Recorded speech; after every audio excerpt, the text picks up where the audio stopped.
نحمده ونصلي على رسوله الكريم اما بعد. محترمو،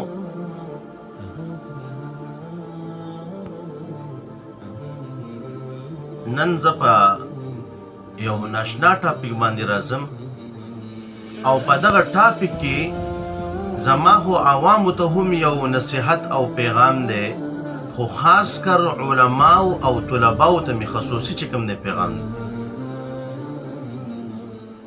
معاشره کې مونږ وکتله اکثر خلک ستا سره به واده وکړي، بیا به د وادې خلاف ورزي کوي، تا ته به خبره وکړي، بیا به د هغې نه چې کوم دی په شا شي وبتښتي، ستا سره به فراډ هغه کوي، ستا سره به دوکه هغه کوي، تا ته به دروغ هغه وایي. صحیح خلق او نیک خلق دا ډېر کم کوز دي، او دغه رنګې ما په خپله په قاریانو علماو کې ما داسې خلکو ډېر ولیدله،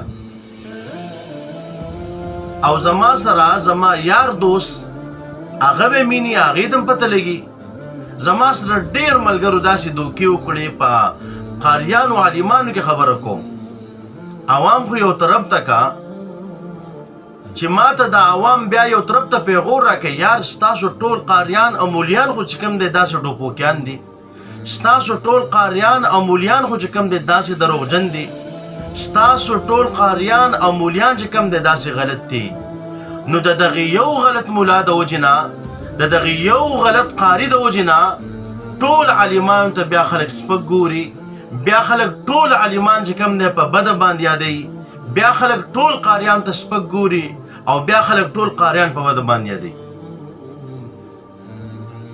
که یو عالم او یو قاری دوکه کوي، غلط کار کوي، فراډ کوي، دله اول دا سوچ پکار دی چې زما د وجې نه خو نور عالمان چېرته بدنامیږي نه، زما د وجې نه خو چېرته نور قاریان بدنامیږي نه، زما د وجې نه خو یو مدرسه نه بدنامیږي. دا سوچ مونږ نه کوو محترمو. بیا مونږ له ډېر افسوس راشي چې معاشره کې ګورو دوه کسان ملګري کېږي، یار قاریان خو داسې مولیان خو داسې دي، په دیو اعتماد مه کوه، دیو دوکهباز دي، دیو فراډیان دي. دا ولي؟ دا غلط قاریان، دا غلط مولیان چې کوم دی ټول علما او ټول طلبا او مدرسې بدنامي کوي. او زما سره داسې ډېر شوي دي، په ډېر موقعو باندې زما سره دا پاټونه شوي دي.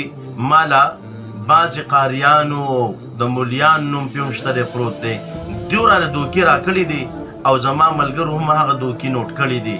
و یار ستا پلانکې ملګری خو داسې و، ستا پلانکې قار سې ملګری خو داسې ډوپوکي دی، ستا هغه پلانکې ملګری خو داسې ډوپوکي دی.